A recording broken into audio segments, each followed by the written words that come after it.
ಇನ್ನು ಕರ್ನಾಟಕ ಎಕ್ಸ್‌ಪ್ರೆಸ್‌ನ ಸುದ್ದಿಗಳನ್ನು ನೋಡೋದಾದ್ರೆ ಹಾವೇರಿಯಲ್ಲಿ ನಿಶ್ಚಿತಾರ್ಥ ಮುನ್ನಾ ದಿನ ಯುವತಿ ಪರಪುರುಷನೊಂದಿಗೆ ಪರಾರಿಯಾಗಿದ್ದಾಳೆ. ಹಾಸನದಲ್ಲಿ ಸಾಂಬಾರ್ ಮಾಡಿಲ್ಲ ಅಂತ ತಂದೆ ಬೈದಿದ್ದಕ್ಕೆ ಮಗಳು ಆತ್ಮಹತ್ಯೆ ಮಾಡಿಕೊಂಡಿದ್ದಾಳೆ. ಹುಬ್ಬಳ್ಳಿಯಲ್ಲಿ ಮತ್ತೆ ಫ್ಲೈ 91 ವಿಮಾನಕ್ಕೆ ಲ್ಯಾಂಡಿಂಗ್ ಸಮಸ್ಯೆ ಎದುರಾಗಿದೆ. ಕನಕಪುರದಲ್ಲಿ ಕಾಡಾನೆ ದಾಳಿಗೆ ವ್ಯಕ್ತಿ ಸಾವನ್ನಪ್ಪಿದ್ರೆ ಮೂಡಿಗೆರೆಯಲ್ಲಿ ಪ್ರತ್ಯಕ್ಷವಾದ ಒಂಟಿ ಕೋರೆ ಕಾಡಾನೆ ಜನರ ನಿದ್ದೆಗೆಡಿಸಿದೆ. ಹಾವೇರಿ ಜಿಲ್ಲೆಯ ಹಾನಗಲ್ ತಾಲೂಕಿನ ಶಂಕರಿಕೊಪ್ಪ ಗ್ರಾಮದಲ್ಲಿ 24 ವರ್ಷದ ಯುವತಿಯೊಬ್ಬಳು ಪರಾರಿಯಾಗಿದ್ದಾಳೆ.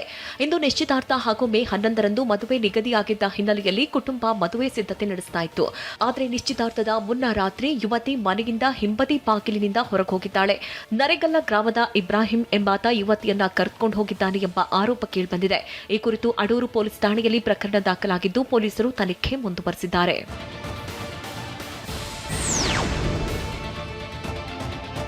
ಚಿಕ್ಕಮಗಳೂರು ಜಿಲ್ಲೆ ಮೂಡಿಗೆರೆ ತಾಲೂಕಿನ ದೇವರುಂದ ಗ್ರಾಮದಲ್ಲಿ ತಂದೆ ಬೈದ ಅಂತ ಮಗಳು ಆತ್ಮಹತ್ಯೆಗೆ ಶರಣಾಗಿದ್ದಾಳೆ. ತಂದೆ ನಟೇಶ್ ತರಕಾರಿ ತಂದು ಸಾಂಬಾರ್ ಮಾಡಲು ಮಗಳು ಸೌಜನ್ಯಾಗೆ ಹೇಳಿದ್ದ. ಆದರೆ ಸೌಜನ್ಯ ಸಾಂಬಾರ್ ಮಾಡಿಲ್ಲ ಅಂತ ಸೌಜನ್ಯಾಗೆ ನಟೇಶ್ ಬೈದಿದ್ದಾನೆ. ಬಳಿಕ ಸಾಂಬಾರ್ ತರಲೆಂದು ಪಕ್ಕದ ಮನೆಗೆ ತೆರಳಿದಾಗ ಮಗಳು 22 ವರ್ಷದ ಸೌಜನ್ಯ ಆತ್ಮಹತ್ಯೆ ಮಾಡಿಕೊಂಡಿದ್ದಾಳೆ. ಗೋಣಿಬೀಡು ಪೊಲೀಸ್ ಠಾಣಾ ವ್ಯಾಪ್ತಿಯಲ್ಲಿ ಪ್ರಕರಣ ದಾಖಲಾಗಿದೆ.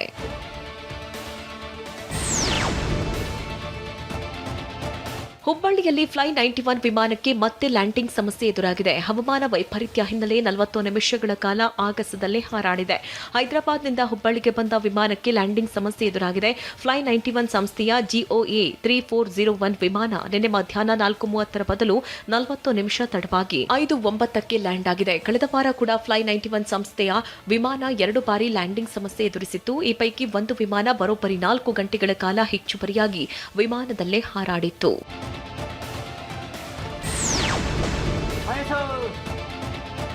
ಚಾಮರಾಜನಗರ ಜಿಲ್ಲೆಯಲ್ಲಿ ಮತ್ತೆ ಮಾನವ ಕಾಡು ಪ್ರಾಣಿ ಸಂಘರ್ಷ ಮುಂದುವರೆದಿದೆ. ಗುಂಡ್ಲುಪೇಟೆ ತಾಲೂಕಿನ ಬರಗಿ ಕಾಲೋನಿಯ ನಾಗಪಟ್ಟಣ ಬಳಿ ತಡರಾತ್ರಿ ಒಂಟಿ ಸಲಗ ಜಮೀನಿಗೆ ನುಗ್ಗಿ ಬೆಳೆ ಹಾನಿ ಮಾಡಿದೆ. ಕತ್ತಲಾದರೆ ಸಾಕು ಕಾಡಿನಿಂದ ನಾಡಿಗೆ ದಾಂಗುಡಿ ಇಡ್ತಾ ಇರೋ ಈ ಒಂಟಿ ಸಲಗದಿಂದ ಗ್ರಾಮಸ್ಥರು ಆತಂಕಗೊಂಡಿದ್ದಾರೆ. ಬಂಡೀಪುರ ಟೈಗರ್ ರಿಸರ್ವ್ ಅರಣ್ಯಕ್ಕೆ ಅಂಟಿಕೊಂಡಿರುವ ನಾಗಪಟ್ಟಣ ಗ್ರಾಮದಲ್ಲಿ ಕಾಡಾನೆ ಆತಂಕ ಹೆಚ್ಚಾಗಿದೆ. ರೈತ ಮಹೇಶ್ ಅವರಿಗೆ ಸೇರಿದ ಜಮೀನಲ್ಲಿ ಮೆಕ್ಕೆಜೋಳ ಬೆಳೆಯನ್ನ ತುಳಿದು ನಾಶಪಡಿಸಿದೆ. ಒಂಟಿ ಸಲಗದ ಆಟಾಟೋಪಕ್ಕೆ ರೈತರು ಬೆಚ್ಚಿ ಬಿದ್ದಿದ್ದಾರೆ.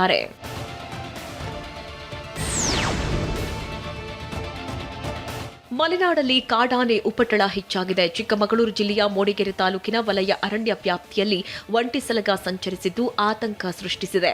ಮೂಡಿಗೆರೆ ಗಡಿಭಾಗದ ವಗಡೆ ಶಾಲೆ ಸಮೀಪ ರಸ್ತೆಯಲ್ಲೇ ಬಿಂದಾಸ್ ವಾಕ್ ಮಾಡಿದ ಆನೆ ಜನವಸತಿ ಪ್ರದೇಶದಲ್ಲೂ ಓಡಾಡಿದೆ. ಇದರಿಂದಾಗಿ ದೇವನಗುಲ್ ಮತ್ತು ವಗಡೆ ಸುತ್ತಮುತ್ತ ಗ್ರಾಮದಲ್ಲಿ ಭೀತಿ ಹೆಚ್ಚಾಗಿದೆ.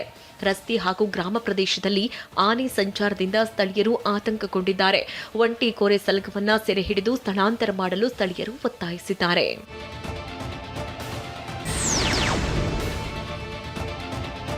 ಬೆಂಗಳೂರಲ್ಲಿ ಮದುವೆ ಮಂಟಪದಲ್ಲೇ ಕೋಟಿ ಮೌಲ್ಯದ ಚಿನ್ನಾಭರಣ ಕಳುವಾದ ಘಟನೆ ಬೆಳಕಿಗೆ ಬಂದಿದೆ. ಆವಲಹಳ್ಳಿ ಪೊಲೀಸ್ ಠಾಣಾ ವ್ಯಾಪ್ತಿಯ STP ಪ್ಯಾಲೇಸ್ ಕಲ್ಯಾಣ ಮಂಟಪದಲ್ಲಿ ಈ ಘಟನೆ ನಡೆದಿದೆ. ಅಮೆರಿಕದಲ್ಲಿ ವೈದ್ಯೆಯಾಗಿರುವ ಶ್ರೀದೇವಿ ಎಂಬುವವರು ಸುಮಾರು 1 ಕೋಟಿ ಮೌಲ್ಯದ 750 ಗ್ರಾಂ ಚಿನ್ನಾಭರಣ ಕಳುವಾಗಿದೆ. ಏಪ್ರಿಲ್ 22ರಂದು ನಡೆದ ಈ ಪ್ರಕರಣ ತಡವಾಗಿ ಬೆಳಕಿಗೆ ಬಂದಿದೆ. ಅಕ್ಕನ ಮಗನ ಮದುವೆಗೆ ಅಮೆರಿಕದಿಂದ ಬಂದಿದ್ದ ಶ್ರೀದೇವಿ ಆರತಕ್ಷತೆ ಕಾರ್ಯಕ್ರಮಕ್ಕೆ ತೆರಳುವ ವೇಳೆ ತಮ್ಮ ರೂಮನ್ನ ಲಾಕ್ ಮಾಡಿ ಹೋಗಿದ್ರು. ಆದರೆ ಕಾರ್ಯಕ್ರಮ ಮುಗಿಸಿ ಬರುವಷ್ಟರಲ್ಲಿ ರೂಮ್ನಲ್ಲಿದ್ದ ಚಿನ್ನಾಭರಣ ಕಳುವಾಗಿರುವುದು ಪತ್ತೆಯಾಗಿದೆ. ಮಧ್ಯಪ್ರಾಚ್ಯ ಯುದ್ಧದಿಂದ ಬೆಂಗಳೂರಲ್ಲಿ ಆಟೋ LPGಗಾಗಿ ಚಾಲಕರ ಪರದಾಟ ಮುಂದುವರೆದಿದ್ರೆ ಹಾಸನದಲ್ಲಿ ಗೃಹ ಬಳಕೆ ಸಿಲಿಂಡರ್ ಸಮಸ್ಯೆ ಉಲ್ಬಣಿಸಿದೆ. ಮೈಸೂರಿನಲ್ಲಿ ಹಾವು ಕಚ್ಚಿ 14 ವರ್ಷದ ಬಾಲಕ ಸಾವನ್ನಪ್ಪಿದ್ದಾನೆ. ಚಿತ್ರದುರ್ಗದಲ್ಲಿ ಅಕ್ರಮ ಪಡಿತರ ಅಕ್ಕಿ ಸಂಗ್ರಹ ಅಡ್ಡೆಯ ಮೇಲೆ ದಾಳಿ ವೇಳೆ ದುಬಾರಿಯ ಔಷಧಿ ಕಾರು ಪತ್ತೆಯಾಗಿದೆ. ಮಧ್ಯಪ್ರಾಚ್ಯ ಯುದ್ಧದಿಂದಾಗಿ ರಾಜ್ಯದಲ್ಲಿ ಗ್ಯಾಸ್ ಹಾಹಾಕಾರ ಮುಂದುವರೆದಿದೆ. LPGಗಾಗಿ ಬೆಂಗಳೂರಿನ ಹಲವೆಡೆ ಆಟೋ ಚಾಲಕರು ಸರತಿ ಸಾಲಲ್ಲಿ ನಿಂತಿದ್ದಾರೆ. ಚಾಮರಾಜಪೇಟೆಯ ಭಾರತ ಪೆಟ್ರೋಲಿಯಂ ಬಂಕ್ ಮುಂದೆ ಆಟೋ ಚಾಲಕರು ಗಂಟೆಗಳ ಕಾಲ ಸಾಲು ನಿಂತಿದ್ದಾರೆ. 2-3 ಬಂಕ್ ಸುತ್ತಕೊಂಡು ಇಲ್ಲಿಗೆ ಬಂದಿದ್ದೇವೆ, ಹೀಗೆ ಆದ್ರೆ ಜೀವನ ನಡೆಸೋದು ತುಂಬಾ ಕಷ್ಟ ಆಗ್ತಾ ಇದೆ ಅಂತ ಆಟೋ ಚಾಲಕರು ನೋವು ತೋಡಿಕೊಂಡಿದ್ದಾರೆ. ಹಾಸನ ಜಿಲ್ಲೆಯಲ್ಲಿ ಗೃಹ ಬಳಕೆ ಗ್ಯಾಸ್ ಸಿಲಿಂಡರ್ ಕೊರತೆ ಸಮಸ್ಯೆ ಮುಂದುವರೆದಿದೆ. ಆಲೂರು ಪಟ್ಟಣದಲ್ಲಿ ಸಿಲಿಂಡರ್ ಸಿಗದೆ ಸಾರ್ವಜನಿಕರು ಆಕ್ರೋಶ ವ್ಯಕ್ತಪಡಿಸಿದ್ದಾರೆ. ಬುಕ್ ಮಾಡಿದ್ರು 1.5 ತಿಂಗಳಾದ್ರೂ ಸಿಲಿಂಡರ್ ನೀಡ್ತಾ ಇಲ್ಲ ಅಂತ ಮಹಿಳೆಯರು ಆರೋಪಿಸಿದ್ದಾರೆ.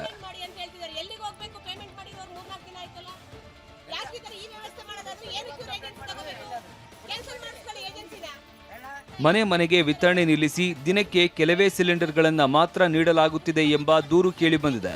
ಪ್ರತಿದಿನ ಬೇರೆ ಬೇರೆ ಸ್ಥಳಗಳಲ್ಲಿ ಆಟೋ ನಿಲ್ಲಿಸಿ ಸುಮಾರು 20 ಸಿಲಿಂಡರ್ಗಳನ್ನು ಮಾತ್ರ ವಿತರಣೆ ಮಾಡಲಾಗುತ್ತಿದೆ ಎಂದು ಆರೋಪಿಸಿದ್ದು ಗ್ರಾಹಕರು ವಿತರಕರನ್ನ ತರಾಟೆಗೆ ತೆಗೆದುಕೊಂಡಿದ್ದಾರೆ.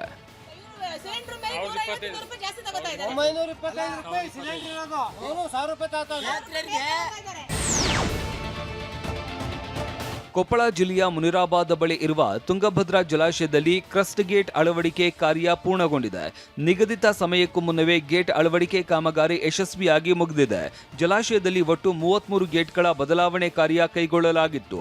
ಡ್ಯಾಂ ನಿರ್ಮಾಣವಾದ ಸುಮಾರು 8 ದಶಕಗಳ ನಂತರ ಈ ಕ್ರಸ್ಟ್ ಗೇಟ್ಗಳನ್ನು ಬದಲಾಯಿಸಲಾಗಿದೆ. 2024 ಆಗಸ್ಟ್ 10ರಂದು ಜಲಾಶಯದ 19ನೇ ಗೇಟ್ ಕಿತ್ತೋಗಿದ್ದ ಘಟನೆ ಹಿನ್ನೆಲೆಯಲ್ಲಿ ತಜ್ಞರ ಸಲಹೆ ಮೇರೆಗೆ ಎಲ್ಲಾ ಗೇಟ್ಗಳನ್ನು ಬದಲಾಯಿಸುವ ನಿರ್ಧಾರ ಕೈಗೊಳ್ಳಲಾಗಿದೆ. ಇದಲ್ಲದೆ 12 ಗೇಟ್ಗಳ ಏರಿಸುವ ಮತ್ತು ಇಳಿಸುವ ಪರೀಕ್ಷೆ ಈಗಾಗಲೇ ಪೂರ್ಣಗೊಂಡಿದೆ. ಉಳಿದ ಗೇಟ್ಗಳ ಪರೀಕ್ಷೆ ಪ್ರಕ್ರಿಯೆ ಮುಂದುವರೆದಿದೆ. ಮೇ ಅಂತ್ಯದ ಒಳಗೆ ಕಾಮಗಾರಿ ಪೂರ್ಣಗೊಳ್ಳುವುದಕ್ಕೆ ಸೂಚಿಸಲಾಗಿದ್ದರೂ ಅವಧಿಗೂ ಮುನ್ನವೇ ಕಾರ್ಯ ಮುಗಿದಿರುವುದು ರೈತರಿಗೆ ಸಂತಸ ತಂದಿದೆ.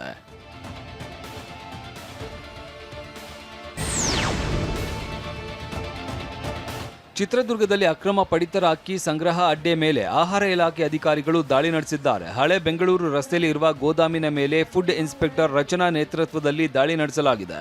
ದಾಳಿಯ ವೇಳೆ 105 ಕ್ವಿಂಟಾಲ್ ಅಕ್ಕಿ, 71 ಕ್ವಿಂಟಾಲ್ ಗೋಧಿ, 26 ಕ್ವಿಂಟಾಲ್ ರಾಗಿ ಪತ್ತೆಯಾಗಿದೆ. ಇದಲ್ಲದೆ 4 ಪ್ಯಾಕೆಟ್ ಮಿಲೆಟ್ ಲಡ್ಡು ಮತ್ತು 7 ಪ್ಯಾಕೆಟ್ ಪುಷ್ಟಿ ಆಹಾರವು ವಶಕ್ಕೆ ಪಡೆಯಲಾಗಿದೆ. ಸೈಯದ್ ಮುಜ್ಜುಗೆ ಸೇರಿದ ಗೋದಾಮಿನಲ್ಲಿ ಈ ಅಕ್ರಮ ದಾಸ್ತಾನು ಪತ್ತೆಯಾಗಿದೆ. ಗೋದಾಮಿನಲ್ಲೇ ಬೆಲೆ ಬಾಳುವ ಆಡಿ ಕಾರ್ ಕೂಡ ಪತ್ತೆಯಾಗಿದ್ದು ಚಿತ್ರದುರ್ಗ ಬಡಾವಣೆ ಪೊಲೀಸ್ ಠಾಣಾ ವ್ಯಾಪ್ತಿಯಲ್ಲಿ ಪ್ರಕರಣ ದಾಖಲಾಗಿದೆ.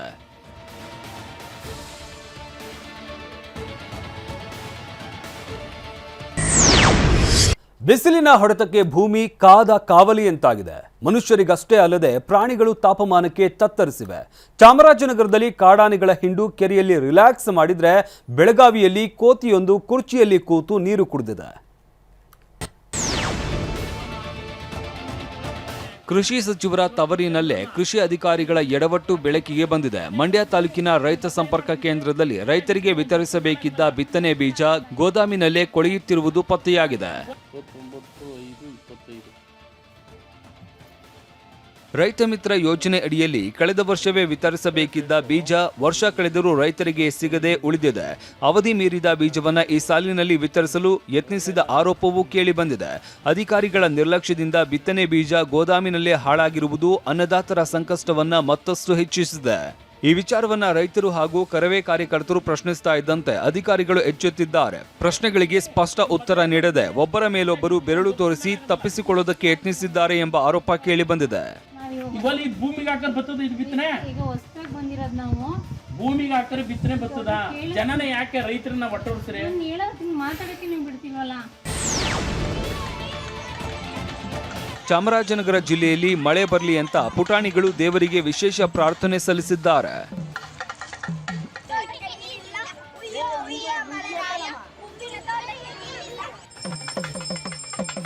ಹನೂರು ತಾಲೂಕಿನ ಕೆಂಪಯ್ಯನಹಟ್ಟಿ ಗ್ರಾಮದಲ್ಲಿ ಮಕ್ಕಳು ಕಪ್ಪೆಯನ್ನ ಎತ್ಕೊಂಡು ಊರೆಲ್ಲ ಮೆರವಣಿಗೆ ನಡೆಸಿದ್ದಾರೆ. ಮಳೆರಾಯನನ್ನ ಕರೆದಾಡುತ್ತಾ ಮೈಗೆ ಬೇವಿನ ಸೊಪ್ಪು ಕಟ್ಟಿಕೊಂಡು ವಿಶಿಷ್ಟವಾಗಿ ಪ್ರಾರ್ಥಿಸಿದ್ದಾರೆ. ಗ್ರಾಮಸ್ಥರು ಕಪ್ಪೆಯೊಂದಿಗೆ ಮೆರವಣಿಗೆಯಲ್ಲಿ ಭಾಗವಹಿಸಿ ಪೂಜೆ ಸಲ್ಲಿಸಿದ್ರು. ಕಪ್ಪೆಗಳು ಮಳೆರಾಯನನ್ನ ಕರೆಯುತ್ತವೆ ಎಂಬ ನಂಬಿಕೆಯಿಂದ ಈ ಸಂಪ್ರದಾಯವನ್ನ ಆಚರಿಸಲಾಗುತ್ತದೆ.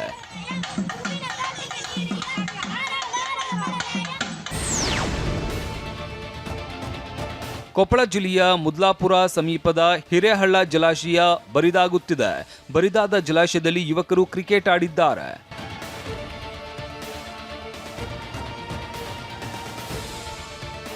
1.67 ಟಿಎಂಸಿ ನೀರು ಸಂಗ್ರಹ ಸಾಮರ್ಥ್ಯ ಹೊಂದಿರುವ ಜಲಾಶಯದಲ್ಲಿ ಈಗ ಕೇವಲ 20% ಮಾತ್ರ ನೀರು ಉಳಿದಿದೆ. 10 ವರ್ಷಗಳ ಬಳಿಕ ಈ ಮಟ್ಟಿಗೆ ಜಲಾಶಯ ಖಾಲಿಯಾಗಿದೆ. ಬರಿದಾದ ಜಲಾಶಯವನ್ನು ಯುವಕರು ಆಟದ ಮೈದಾನವನ್ನಾಗಿ ಮಾಡಿಕೊಂಡಿದ್ದಾರೆ. ಖಾಲಿ ಭಾಗದಲ್ಲಿ ಕ್ರಿಕೆಟ್ ಆಡ್ತಾ ಇರುವ ದೃಶ್ಯಗಳು ಕಂಡು ಬಂದಿವೆ. ಇನ್ನೊಂದು ತಿಂಗಳು ಕಳೆದರೆ ಜಲಾಶಯ ಸಂಪೂರ್ಣ ಖಾಲಿಯಾಗುವ ಸಾಧ್ಯತೆ ಇದೆ.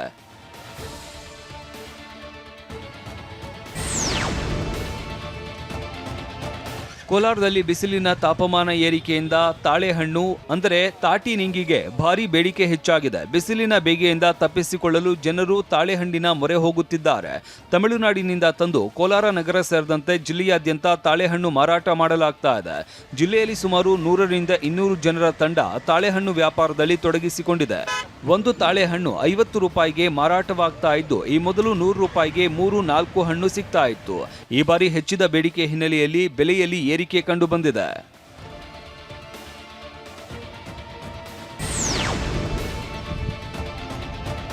ಬಾಗಲಕೋಟೆಯಲ್ಲಿ ಬಿಸಿಲಿನ ತಾಪಮಾನ ಭಾರೀ ಏರಿಕೆಯಾಗಿದೆ. ಜಿಲ್ಲೆಯಲ್ಲಿ ತಾಪಮಾನ 39 ಡಿಗ್ರಿ ಸೆಲ್ಸಿಯಸ್ ತಲುಪಿದ್ದು, ಬೇಸಿಗೆ ಬಿಸಿಲಿನ ಹೊಡೆತಕ್ಕೆ ಕೆರೆಗಳು ಖಾಲಿಯಾಗ್ತಾ ಇವೆ. ಬಾಗಲಕೋಟೆ ತಾಲೂಕಿನ ಐತಿಹಾಸಿಕ ಮುಚಖಂಡಿ ಕೆರೆ ಸಂಪೂರ್ಣ ಬರಿದಾಗಿದೆ.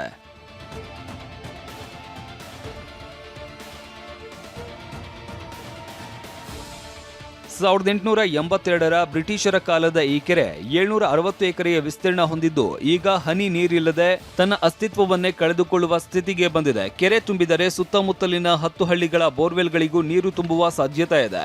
ಇದರಿಂದ ಬಾಗಲಕೋಟೆ ಜನರ ಕುಡಿಯುವ ನೀರಿನ ಸಮಸ್ಯೆಯೂ ಪರಿಹಾರವಾಗಬಹುದಾಗಿದೆ. 2015ರಲ್ಲಿ 12 ಕೋಟಿ ರೂಪಾಯಿ ವೆಚ್ಚದಲ್ಲಿ ಕೆರೆ ತುಂಬಿಸುವ ಯೋಜನೆ ಕೈಗೊಳ್ಳಲಾಗಿದ್ದರೂ ಅದು ಫಲ ನೀಡಲಿಲ್ಲ.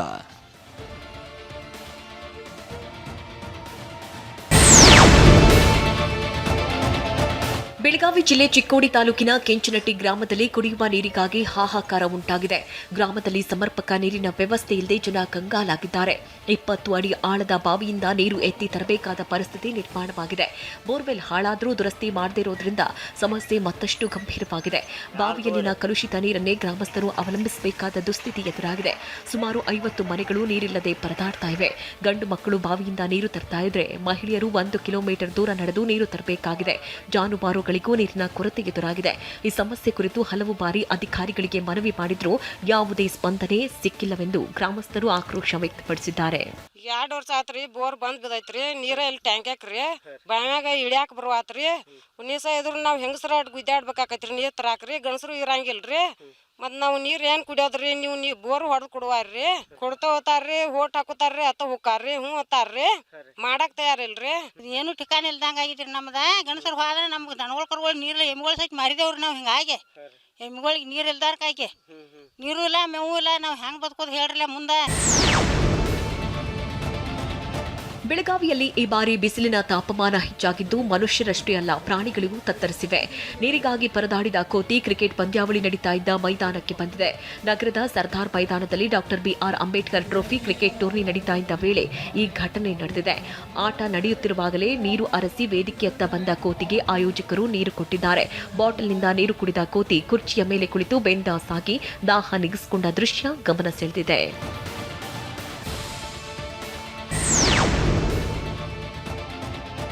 ಚಿಕ್ಕಮಗಳೂರು ಜಿಲ್ಲೆಯ ಕಡೂರು ತಾಲೂಕಲ್ಲಿ ಬಿಸಿಲಿನ ತಾಪ ಅಮೃತ್ ಮಹಲ್ ರಾಸುಗಳ ಮೇಲೂ ಪರಿಣಾಮ ಬೀರಿದೆ. ಬಾಸೂರು ಅಮೃತ್ ಮಹಲ್ ಕಾವಲಿನಲ್ಲಿ 100 ರಾಸುಗಳು ನೀರಿಗಾಗಿ ಓಡೋಡಿ ಬಂದ ದೃಶ್ಯ ಕಂಡುಬಂದಿದೆ. ಶೆಡ್ ಗೇಟ್ ತೆರೆತಾ ಇದ್ದಂತೆ ರಾಸುಗಳು ನೆರಳಿನತ್ತ ಓಡಿವೆ. ಇಲ್ಲಿ ಒಟ್ಟು 194 ಅಮೃತ್ ಮಹಲ್ ರಾಸುಗಳನ್ನು ಸಾಕಲಾಗ್ತಾ ಇದ್ದು, ಬಿಸಿಲಿನಿಂದ ರಕ್ಷಿಸಲು ವಿಶೇಷ ವ್ಯವಸ್ಥೆ ಮಾಡಲಾಗಿದೆ. ಮೈಸೂರು ಮಹಾರಾಜರ ಕಾಲದಲ್ಲಿ ಮಹತ್ವ ಪಡೆದಿದ್ದ ಈ ಅಮೃತ್ ಮಹಲ್ ತಳಿ ಈಗ ಅಳಿವಿನಂಚಿನಲ್ಲಿದೆ. ಬಿಸಿಲಿನ ಪರಿಣಾಮದಿಂದಾಗಿ ಬರುವ ಕಾಯಿಲೆಗಳನ್ನು ತಡೆಗಟ್ಟಲು ಮುನ್ನೆಚ್ಚರಿಕಾ ಕ್ರಮಗಳನ್ನು ಕೈಗೊಳ್ಳಲಾಗಿದೆ. ಕಡೂರು ತಾಲೂಕಲ್ಲಿ ತಾಪಮಾನ 37 ಡಿಗ್ರಿ ತಲುಪಿದ್ದು, ಪಶು ವೈದ್ಯರು 3 ಬಾರಿ ವ್ಯಾಕ್ಸಿನೇಷನ್ ನಡೆಸಿದ್ದಾರೆ.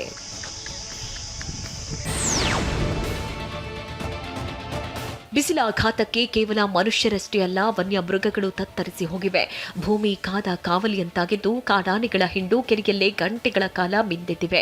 ತಮ್ಮ ಮರಿಗಳ ಜೊತೆ 10ಕ್ಕೂ ಹೆಚ್ಚು ಆನೆಗಳು ನೀರಲ್ಲಿ ವಿಶ್ರಾಂತಿ ಪಡಿತಾ ಇರೋ ದೃಶ್ಯ ಸೆರೆಯಾಗಿದೆ. ಚಾಮರಾಜನಗರ ಜಿಲ್ಲೆಯ ಹನೂರು ತಾಲೂಕಿನ ಪಿಜಿಪಾಳ್ಯದಲ್ಲಿ ಈ ದೃಶ್ಯ ಕಂಡುಬಂದಿದೆ.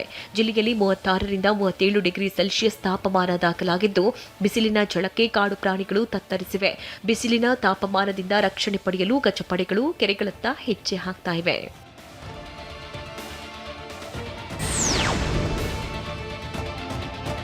ಗದಗದಲ್ಲಿ ರೈಲ್ವೆ ಅಂಡರ್ ಪಾಸ್ ರಸ್ತೆ ಸಮಸ್ಯೆಯಿಂದಾಗಿ ರೈತರು ಪರದಾಡ್ತಾ ಇದ್ದಾರೆ. ನಗರದ ಹೊರವಲಯದ ಹೊಂಬಳ ರಸ್ತೆಯಲ್ಲಿರುವ ರೈಲ್ವೆ ಅಂಡರ್ ಬ್ರಿಡ್ಜ್ನಲ್ಲಿ ಮಳೆ ನೀರು ಶೇಖರವಾಗ್ತಾ ಇದ್ದು ಸಂಚಾರಕ್ಕೆ ಅಡ್ಡಿಯಾಗಿದೆ.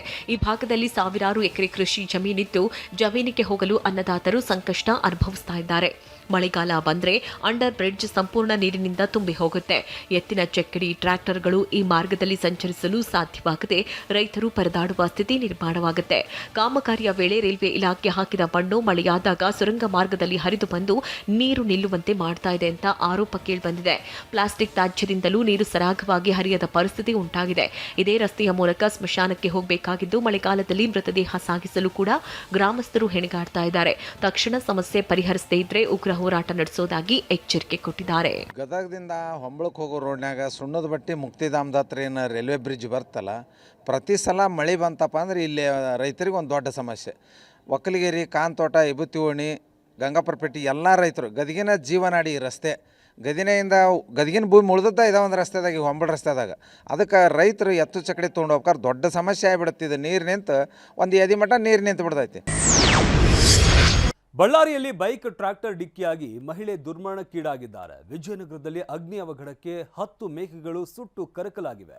ಕೆಂಪೇಗೌಡ ಏರ್ಪೋರ್ಟ್ನಲ್ಲಿ ಸೋಲ ಸ್ಮಾರಕ ಶಿಲ್ಪ ಅನಾವರಣವಾಗಿದ್ದು ವಿಮಾನ ನಿಲ್ದಾಣದ ಅಂದ ಮತ್ತಷ್ಟು ಹೆಚ್ಚಾಗಿದೆ.